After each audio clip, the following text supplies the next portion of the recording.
Voilà, il y a qu'à Tchatcha, quand colonel Tchatcha, donc Bomona, base militaire, arsenal en forme. Donc, ah, on a évité ce que vous souvenez.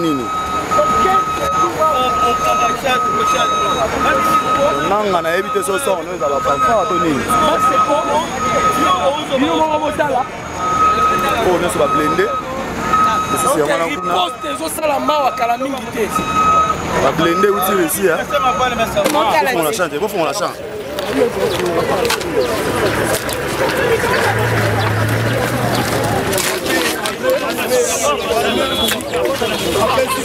La patrie ou la mort. La patrie ou la mort. La patrie ou la mort. Ou la mort, nous vaincrons. C'est fini. Kingakati assiégé, perquisitionné. Ni nezali kolengana Kingakati. Tout le monde a dit que le service intelligence après avoir perquisitionné résidence ya Hippolyte Kanambe dit Joseph Kabila. Où ils allaient dans 18e rue, limité industriel.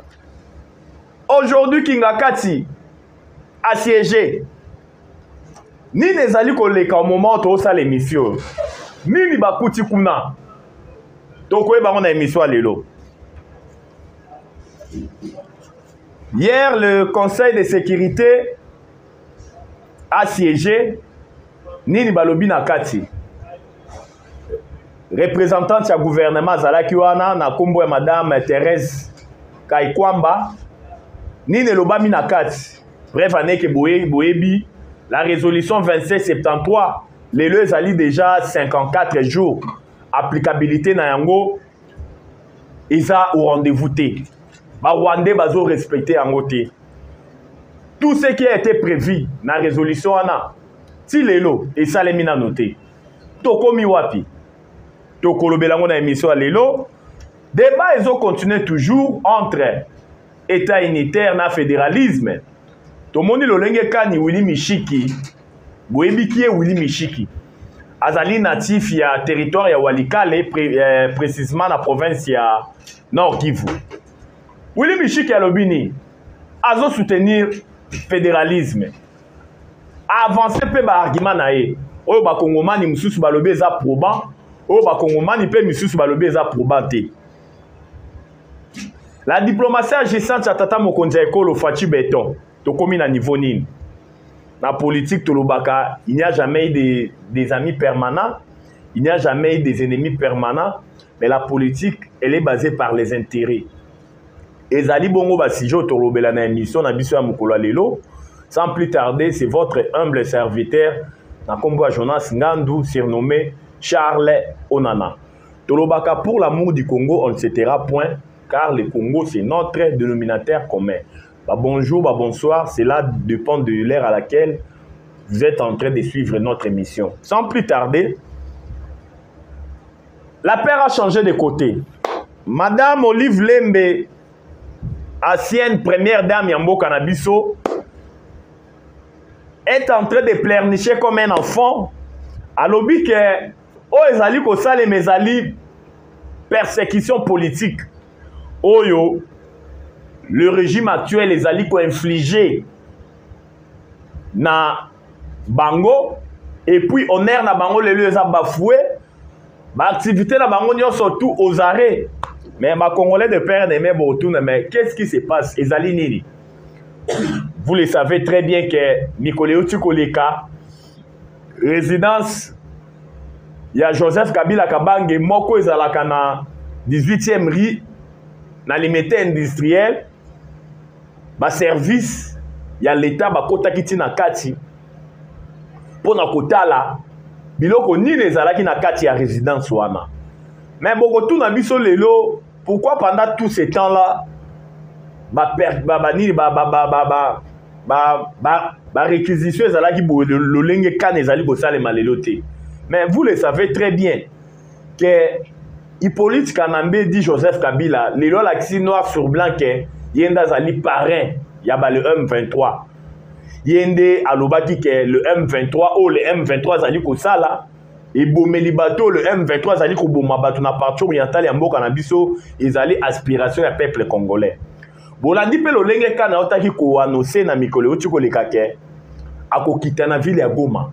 Akozongela Congo mais akozongela na ville ya Goma. Mais boyebi lolenge kani Goma ezali na maboko banyangala 4 ya ba terroriste M23. Mais tangu Hippolyte Kanambe di Joseph Kabila tata mokonzi ya ekolo ya kala alobi ki akokite la partie ya Goma. Mais ezali ko interpeller biso nyonso tout. Tomoni lolenge kani maloba ya conseiller principal en matière de sécurité ya Corneille Nanga na kombo ya Eric Kuba oyo bakangaki na mboka ya Tanzanie oyo Tanzanie a estradaki awa na mboka na biso na bambulu elekaki et confirmer la thèse selon laquelle que Joseph Kabila nde mutu apesaka bango mosolo manduki yenda zali pareil à AFC bar le M23.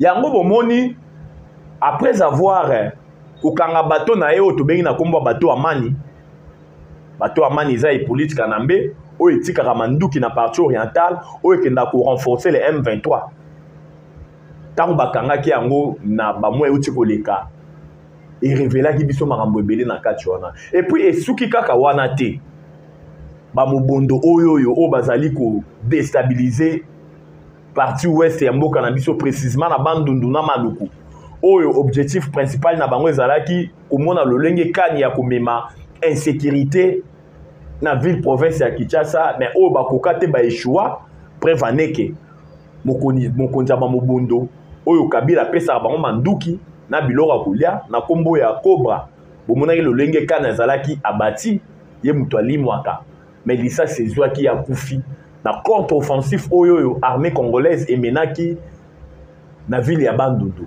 Tomoni pe lolenge kani adjoint ya Cobra oyo bakangaki oyo a révélé lisusu alobi ke bato bapesaka bango mosolo na manduki ezali Joseph Kabila parce que il faut ko créer instabilité na partie ouest wana Bandundu komemango tina maluku kokotisa yango tina ville province ya Kinshasa. Raison pour laquelle ba service non surtout intelligence et comment na état d'alerte et comment vraiment aux aguets et comment vigilant pour na ko landela ba résidence nyonso ko fouiller ko mener ba investigation na ba résidence nyonso ya Hippolyte Kanambe di Joseph Kabila oyo ayaka na mboko oyo na ba bot oyo dirigeaka Congo pendant 18 ans na chance solo ko pamba un président faible avec une diplomatie faible, un président qui a enterré le Congo, ou le Congo les allait déterré par le nouveau chef de l'État, na Kombo ya Fachi Béton, ou diplomatie agissante naïe, ils ont continué à produire des résultats escomptés matin, midi, soir. Tout le monde a l'olenge kani sous Tshisekedi, les Congolais, le loba commis à une lueur d'espoir parce qu'aujourd'hui, qu'on se le dise, le Congo a repris sa place dans les concerts des nations. Aujourd'hui, le Congo est debout sous la houlette. Il y a Félix Antoine Tshisekedi Tshilombo. Raison pour laquelle tout le monde le lingue kani, ma perquisition ils allaient continuer et ça les maquines en résidence il y a Joseph Kabila il y a 18e rue na limité. Aujourd'hui, ils allaient apprendre biso que au moment où tout ça l'émission na biso il y a mokolo lelo. Ba service intelligence ba siéger Kingakati. Boyebi ke Kingakati ezalaki symbole ya pouvoir. Tango Hippolyte Kanambe azalaki na pouvoir. Ezali domaine moko oyoyo. Munene na ona mulai nango toyebaka te. Po batu mingi babengaka yango na kombo ya nini ya parc de la vallée de la Sélé, batu babenga yango na kombo wana et puis Kingakati nde ezali kombo Hippolyte Kanambe apesaki yango. On nous apprend qu'il y a des arrestations au moment où je vous parle na Kingakati. On nous apprend qu'il semblerait que, je dis bien, il semblerait que na utilisé conditionnel oyo bakuti pe biloko oyo armée zalaï koluka. Donc dévoiler sur la place publique te ba nini ba perquisition et sengaka discrétion bokoyeba na mikolo ezali koya. Mais information o eza sûre et certaine ezali que kingaka au moment où je vous parle eza assiégé. Mais tout le monde peut le lenge kani Olive Lembe Kabila aleli lokola mwana muke première dame ya mboko oyo sous Hippolyte Kanambe oyo atikala lelo na titre moko honorifique comme première dame oyo aleli alobi oyo ezali kosalema bazo persécuter biso ezali persécution politique tokomi na suka bazo ternir image na biso oyo biso nyonso tout lelo ekomi aux arrêts tozoyeba lisusu te tokokima wapi tozoyeba lisusu te à quelle science c'est voué. Mais tolobaka yango matin midi soir que grand déstabilisateur ya Congo ezali Hippolyte Kanambe dit Joseph Kabila a dirigé Congo pendant 18 ans. Mais mboko efalaki ezala debout. Mais na reine na Congo ezalaki enterré. Tolobaka yango avec preuve à l'appui. Tolobaka yango avec kolakisa bino ba fait lolenge kani mboko ezalaki ya kokundama.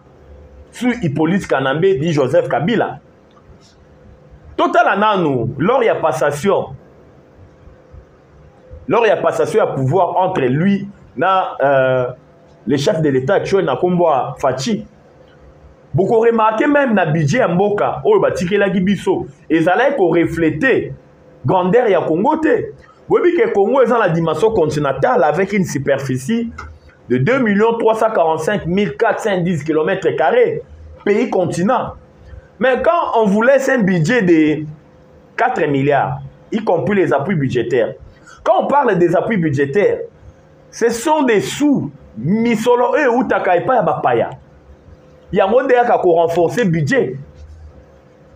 Mais avec Joseph Kabila, beaucoup de gens qui ont embargo. Régime et notification déguisé dans embargo.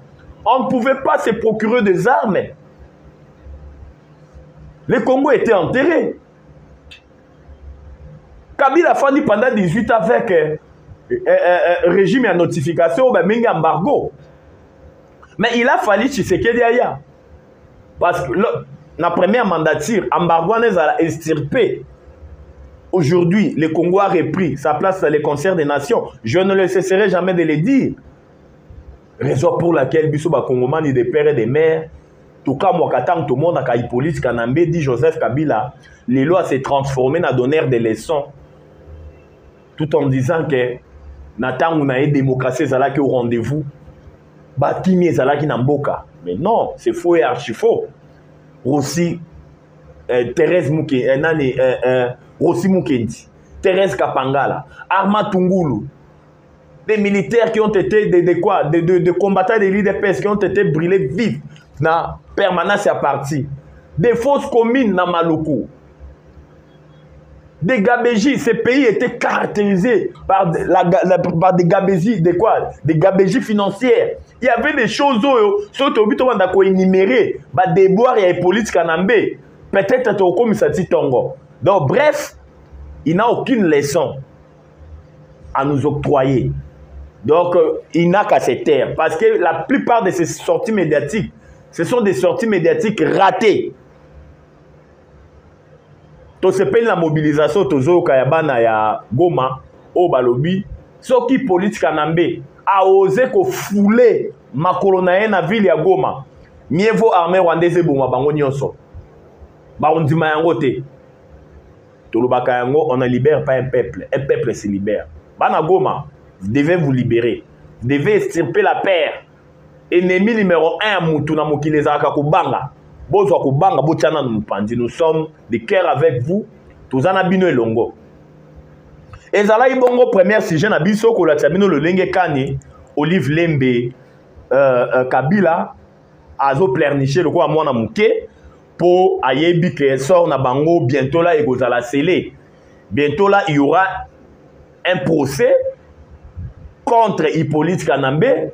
Bientôt là avantage surtout oyo Hippolyte Kanambe va bénéficier d'un lokola président honoraire. Au moment où je vous parle, comme il faut remettre déjà en cause, bientôt là, nous sommes estirpés, avantage surtout, il y a une loi où ils ont le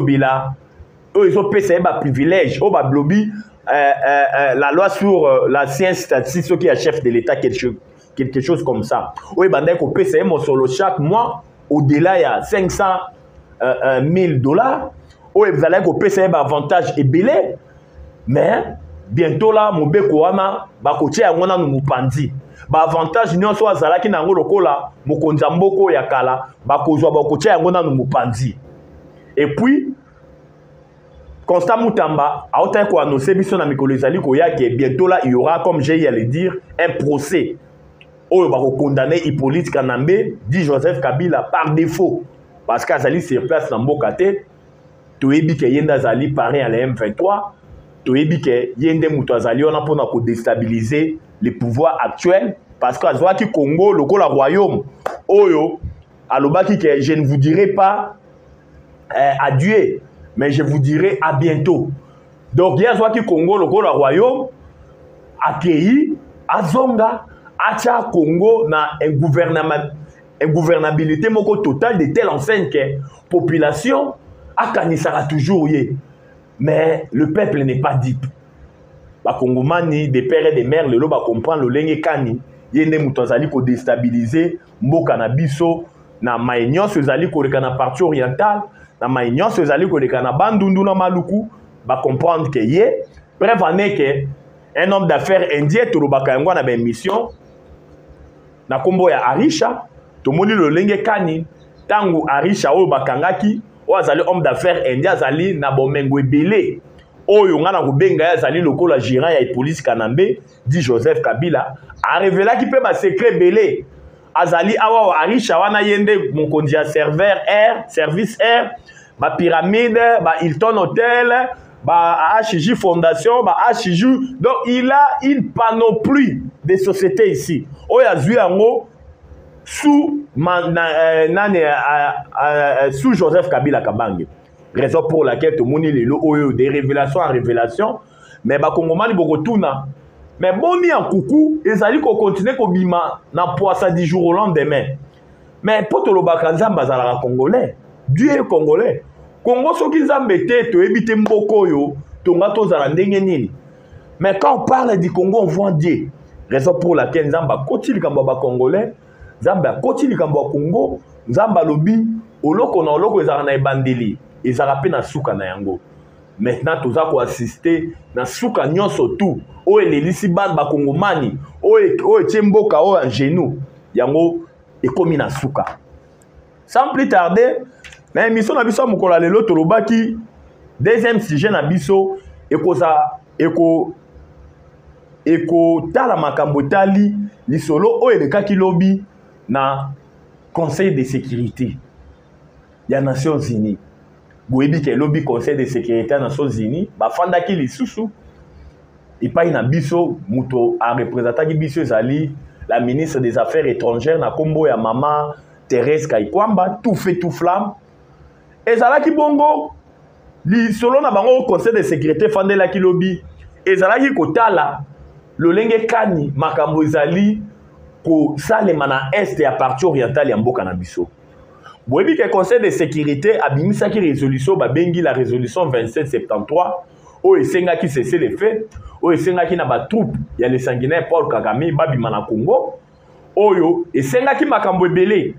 Mais tomoni lelo le lenge kani ti lelo makambo wana applicabilité nango ezali au rendez-vous te. Le sanguinaire Paul Kagame azali ko respecter la résolution 2773 te oyo ebisaki ye abima na Congo. Au contraire, azali ko renforcer présence ya ba militaire na Congo pona ko boma ba congolais, pona ko piller, pona ko sala nyonso tu ya mabe oyoyo CPI elandelaka. Oui, parce que CPI elandelaka crime de guerre, crime contre l'humanité et puis génocide.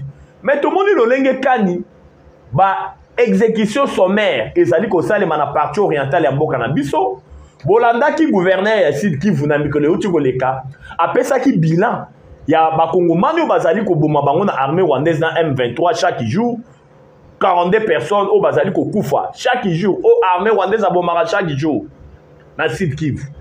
Donc 32 personnes oyo babomaka rien que na ville ya Bukavu et pas armée rwandaise. Donc bazali ko boma ba congolais chaque jour na armée rwandaise, bazali ko exterminer ba congolais, bazali ko bengana ba kolomboka na makasi bisco M23 na armée rwandaise bazali ko contrôler pour na ko remplacer ba tutsi.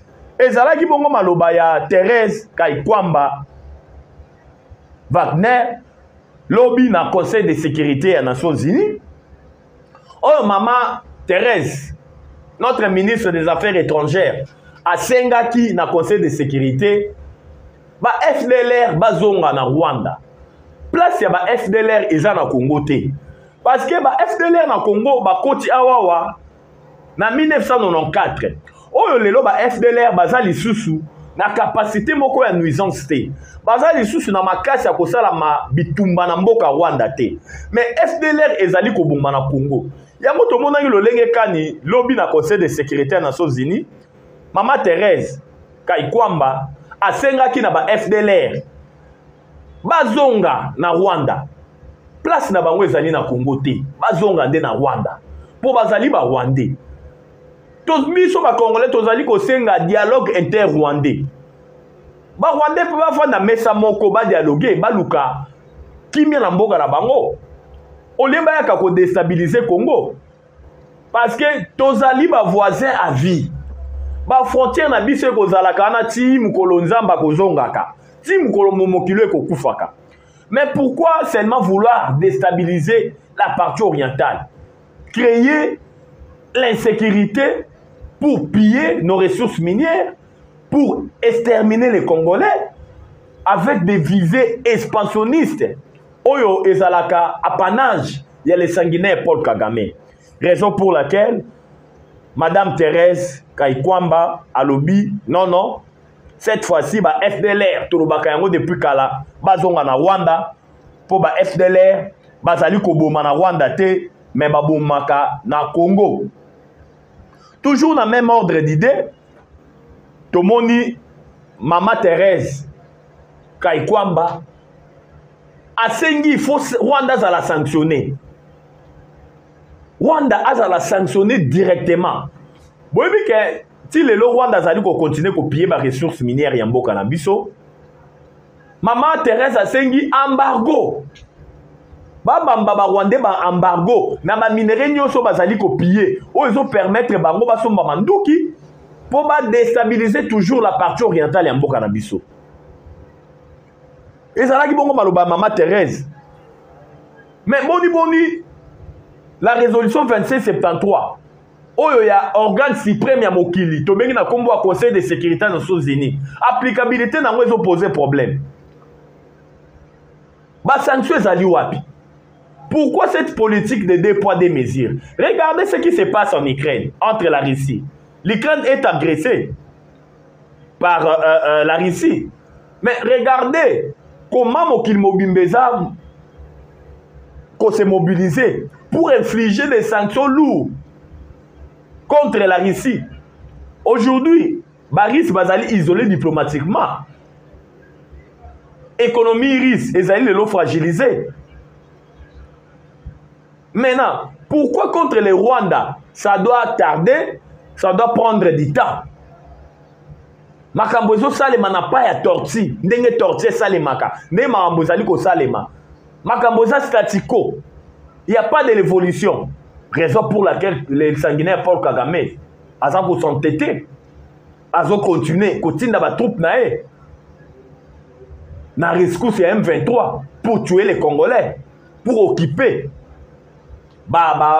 Pour violer l'intégrité territoriale à Congo, où ils allaient contre la charte des Nations Unies, où ils téléméli agression, il y a Mboka Moussous, Namboka Moussous. La charte des Nations Unies, ils ont violé. Raison pour laquelle tu es interpellé la communauté internationale. Balongola la politique de deux poids, deux mesures. applicabilité ya la résolution 2773 ezala au rendez-vous parce que zali oyo bakongomani bazali kozela. Oyo bakongomani bazali kozela. Qu'est-ce qui se passe dans le nord dans Sud Kivu actuellement? Na niveau ya Sud Kivu, tomonaki lolenge kani après avoir armée rwandaise atindaki ba renfort ebele na ba agglomération oyo ezalaki occupé par les Wazachou, les Wazalendo, au baza couvert dans l'article 63 de la Constitution, où il oblige tous les Congolais ont les droits et les devoirs sacrés de défendre le pays et son intégrité territoriale face à une menace ou une agression extérieure. Les Wazalendo tout feu tout flamme. Quand bien même armée rwandaise, lobby à Kotisaki va renfort dans Sud Kivu, vous n'aurez même pas l'idée. On nous apprend même que la plupart des renforts dans Bango, Baoutaki par Lac Kivu, de Rwanda, Kotisi dans Lac Kivu, pour renforcer ma position dans Bango na Kaele, na bisike belé belé, eux ils sous contrôle dans Bango, pour mener maintenant contre-offensif dans ma position, il y a Wazachou, il y a Wazalendo. Hier, on nous apprend que l'armée rwandaise n'a pas renfort récupérer à peu près 4 localités dans ma boko ya Wazalendo. Même au moment où je vous parle, affronte mes alliés. Mais d'après les informations de notre possession, Wazalendo basenga ina bango cesser les faits. Cesser les faits à la respecter. On nous apprend même que le général Padiri, Oyazali, ceux qui parlent dans makambo ba réserviste, Oyatala kamaramba ba na mboka ba Wazalendo, asenga qui cesser les faits. Selon les informations de notre possession, toujours dans conditionnel, oyoyo, tokoye banani yango alobaki ba Wazalendo, basala cesser les faits. Babunda lisusu te. Il semblerait que cesser les faits on est là qui motivé pour parler aux Ezosalema na Mboka Qatar, précisément dans la ville de Doha, entre le gouvernement congolais et la délégation rwandaise et leur supplétif le M23. Mais il y a mon ezali faut te ébaquer. Ces derniers jours où l'on a filtré les alités. Na masolo ezali koleka wana kuna na Mboka Qatar. Na mikolo leka ki na ebisaki bino ke masolo ba ko tambola comme il se devait parce que ezalaki tellement na ba point de divergence entre les terroristes de M23 et le gouvernement congolais. Ba point de divergence ezalaki belé yango muto esala ke masolo esalema na lolenge ya malonga te. Yango muto esala ke masolo et se dérouler ndenge longo bana kité. Mais tu peux apprendre du moins ces derniers jours, il y a quand même de l'évolution. Il y a Masolo, entre les deux parties. Mais biso ba Congolais des pères et des mères, tout le bakayango matin, midi, soir, que les solos, tozali kozela, ezali désarmement dans cantonnement. Parce que tout le bakayango, le M23 n'a pas une revendication claire. Revendication M23, ezali nango, ezali oyo barwande batiaka ina mnoko. Parce que le commandant suprême du M23, c'est le sanguinaire Paul Kagame, na Hippolyte Kanambe, Joseph Kabila. Baronde ba commandant suprême na bango.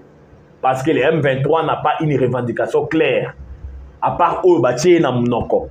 Raison pour laquelle, biso ba Congolais des pères et des mères, tout le baka matin, midi, soir, que ils solo tozali kozela kune ezali désarmement, na cantonnement na bango. Un peu bas.